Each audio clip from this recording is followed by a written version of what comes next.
Здравствуй, родная душа, брат, сестра. Приветствую вас изнутри своего сердца с любовью. И приглашаю тебя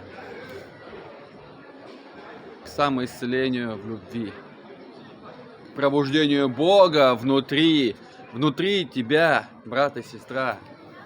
И с этой целью организую марафон онлайн на Ютубе и ВКонтакте одновременно. В формате сатсанга вопрос-ответ. Плюс потоковое вещание от этого персонажа. И каждый день вечером в 18:18 по Москве приглашаю тебя присоединиться к нашей семье. Участие даром для тебя. Ты можешь благодарить столько, сколько скажет твоя совесть, твой внутренний голос, с любовью.